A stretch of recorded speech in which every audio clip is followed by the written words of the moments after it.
YouTube, what it do, man? It's your boy Benji, and we are back in between the ropes. I hope y'all doing alright.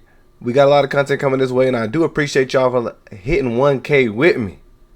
But it's Friday, and you know we got to talk about Smackdown. I'm feeling nice, jolly, and good, but I like for y'all to see how long it takes for me to get irritated describing what happened in this show.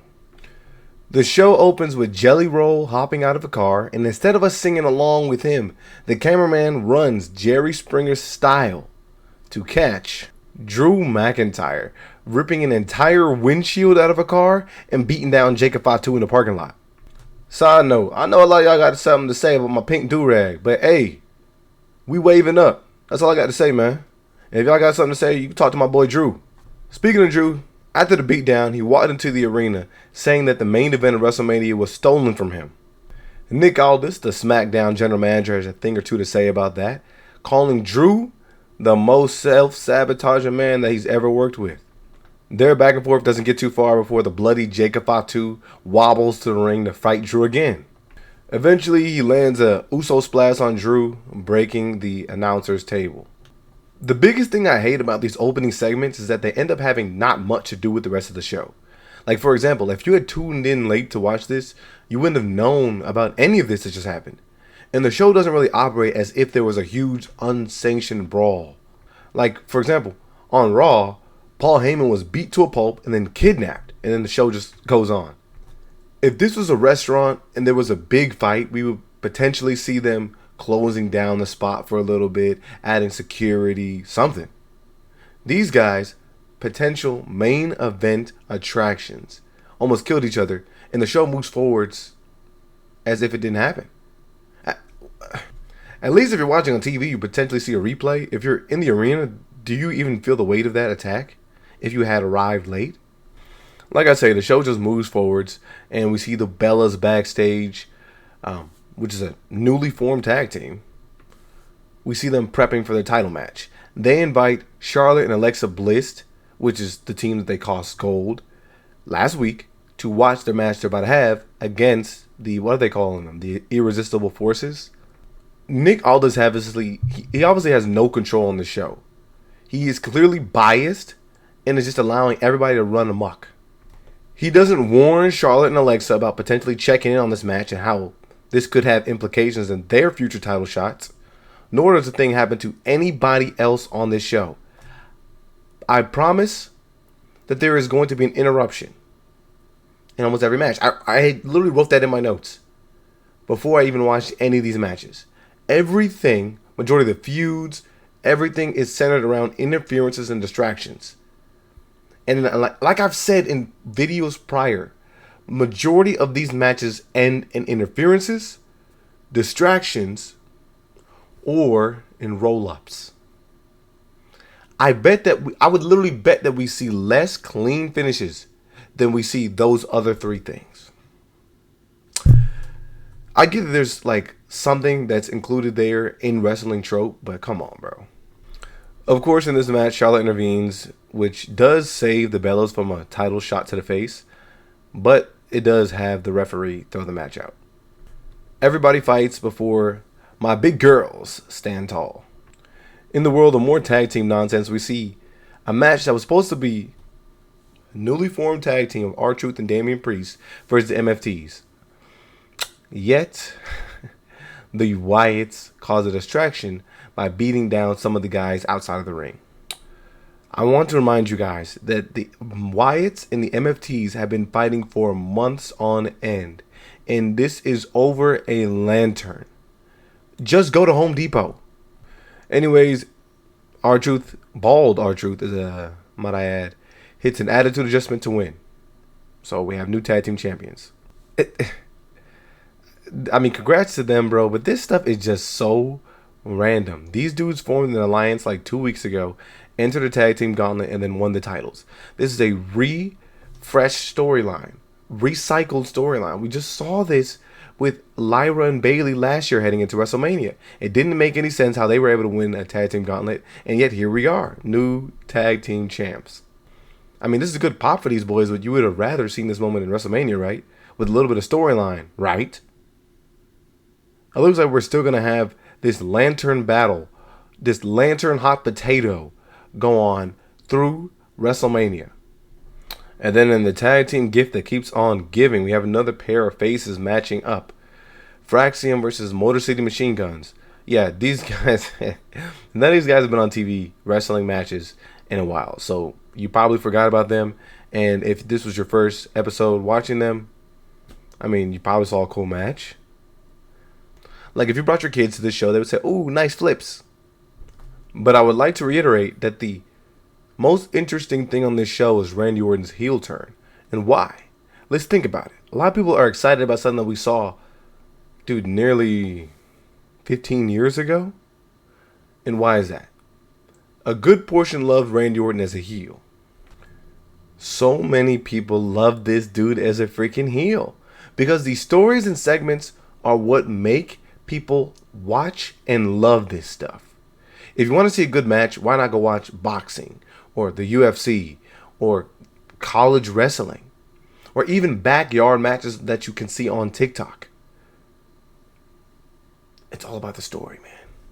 Anyways, back to the tag team match. Candice LeRae interferes in the match while the ref isn't looking, and she helps Motor City Machine Guns win. Why? We'll probably find out in a few weeks. And now we're backstage. Sami Zayn was interviewed about his thoughts on Randy Orton's attack on Cody. The reporter says that Sami has been at the center of all this, and she wanted to get his opinion. I think she's actually crazy because Jacob FATU has had more to do with this than Sami. Sami has just wished both parties good luck and thrown around a couple of water bottles. He basically tells this young lady that he should focus on doing things a little bit differently because he saw Randy switch up, and now it looks like Randy has a solid shot at winning the title. Randy went and chased after what he had to. Even if it looked a little diabolical along the way, he was able to get himself a WrestleMania match. And he's got all the momentum. But we've been hearing the same thing from Sami week in and week out. At least Trick Williams stops in and makes this segment entertaining. Before Sami walks off, Sami says, "Take a good look, Trick." And that was a strange line because that was something that like our girl would say to you after breaking up. The show begins to get a little bit more heated as Jade Cargill shows up and calls out Rhea Ripley.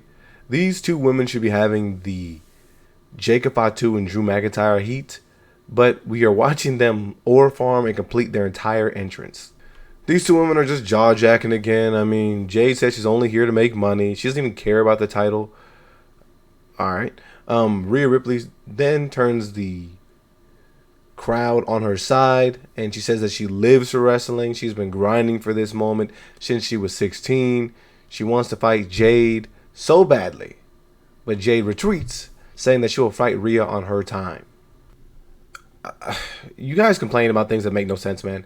A lot of people are upset with the fact that Jade Cargill hasn't wrestled any matches since winning the championship. But again, this is not Jade Cargill's fault. This is the people that write the shows, man. Let's also point blame at the people that write these shows at the fact that Rhea Ripley has nothing of interest to say. I mean, dude, hasn't she? Didn't we do the stat? She's been at the last 7 WrestleManias, and all she can say heading into another WrestleMania title match is that she's been fighting since she was young. She's been going hard and training since she was young. That's it. Anyways, as Jade is about to walk away, MICHIN and BFAB catch her on the entrance ramp. When it looks like Jade had nowhere to go, we actually see all 3 women turn towards Rhea. And, yep, they're all on Jade's side. This is kind of cool. They end up beating down Miss Ripley and stand tall. I will salute Wade on commentary because he does point out the nonsense of this. These 2 women have hated Jade for months and are now on her side. These 2 women were taking their shot at the title, and I think literally last week MICHIN fought against Jade. The only sense I can make of this is that they just got tired of getting whooped. If you can't beat them, join them, I guess. Again, this could add a bit of a different dynamic to MICHIN and BFAB, of course. We typically see people change from face to heel and nothing changes. Carmelo Hayes. But I do like Jade with a bunch of lackeys. But we're just going to see Rhea beat these women down over the next couple weeks. She's probably going to squash these two in a couple different matches before she ends up fighting against Jade. I personally think that Rhea is getting the title back. Or technically winning the title, since she technically hasn't held this one, if I'm not mistaken. We finally got to see the Viper show up, and on his way to the ring, he thrashed Matt Cardona, calling him an indie nerd before beating him down. I kind of laughed at this because I was just like, dang, this is about to be the cycle that Matt's about to be in. He's no different than Zack Ryder, and he'll eventually end back up in catering. Randy gets in the ring and on the mic and explains to us that he had to do what he had to do to Cody because Cody brought it out of him. He says that now that since he is listening to the voices in his head, things could potentially get out of control. And again, speaking of Nick Aldis not being consistent, why is he not here interrupting Randy? We all seen the nonsense that has gone on throughout this show, but only Drew McIntyre faces penalties. Didn't freaking Nick Aldis get RKO'd last week? This was supposed to be a heel promo, and obviously the crowd loves this.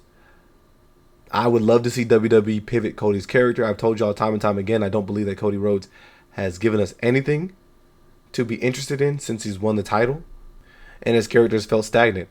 Or maybe he doesn't have to turn heel, but I mean, this is going to go one way. The problem here is, just like I mentioned about some of the prior matches, you're seeing faces fight against faces. And even though Randy Orton's supposed to be a heel, you've created Cody Rhodes to be such an unlikable face that the people are going to root against him. Like, if Orton loses at Mania, the people are going to lose their mind. The only proper thing that he could do to bounce back from that is become even more unhinged. Like punt kicking fools' dads kind of unhinged. Otherwise, I don't know where we go. Anyways, Sami Zayn and Aleister Black were having a match. And surprise, this match ends in another distraction-fueled finish. Trick Williams was ringside watching this match. And as he mentioned earlier, he would like to see if a fight where Sami is actually worth his time. And he was willing to offer pointers to Sami by sitting ringside. Sami had an opportunity to go in the ring and finish off Aleister Black, but he did too much. He just did too much in Trick Williams' presence and ended up getting a bunch of water thrown at him. This is enough to distract Sami Zayn to make him attack Trick Willie and then walk into a black mask. Aleister wins, and we're going to potentially see Trick Williams versus Sami Zayn at WrestleMania. I don't know how I feel about it, but I do want to say, Trick Williams throwing the water on Sami Zayn, is that not like an assault? Should the ref throw the match out for that? Anyways, what I'm trying to get out of this is Sami Zayn just can't get out of his own way. He's too torn between being honorable and potentially keeping tunnel vision on the prize ahead. I mean, Trick Williams is right. Sami Zayn is Mr. Can't Get It Done. I mean, realistically, no WWE veteran should allow their emotions to get in the way from them winning a match. Especially since you told us that you are championship material. And another match we got was finally ILJA Dragunov versus Melo. A match we finally got after weeks and weeks and weeks of that feud building. Will he? Won't he? They get in the squared circle, and after all this, the match ends up in a roll-up, dude. These guys were cooking, but what is this and what is the story here? I mean, let's think about it for a second. 6 months ago, ILJA Dragunov returned and beat Sami Zayn for the United States title. 3 months later, Melo beat him for the gold. We saw these guys battle a few more times, and then we also saw Melo continue the US Open title challenge. And then ILJA tried shooting a shot at the WWE World title. After 6 months, we're still here. Melo wins in a roll-up. What did we learn about these guys? ILJA has mommy issues and Melo doesn't like The Miz. I mean, thank you to Nick Aldis for ending the United States Open Challenge. But what is next? WrestleMania is in a month. And are we supposed to see this match again at Mania? What has been the purpose of the last 6 months other than just fodder matches to get guys on TV? I would like y'all to tell me who has gained any momentum or depth as a character in the entire mid-card division.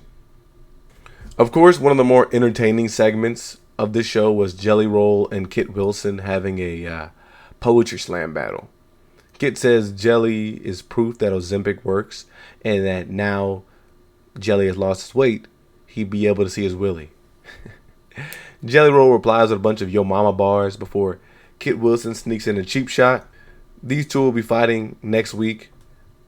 I legitimately do not know what we're going to do for Mania. A good chunk of the matches that we thought would be happening there are happening in this episode. And then Deja Vu. Randy Orton comes out as if he's a babyface, shaking hands with kids and all. And he asks for Matt Cardona to come to the ring so he can apologize to him. I like this two-face Randy thing. This is a good way to balance one end and the other, right? I mean, we got to see him literally a maniac earlier, fighting all these primal urges, to the point where he even comes in later that show as if nothing happened and he's shaking hands with friends, shaking hands with kids. That's pretty cool.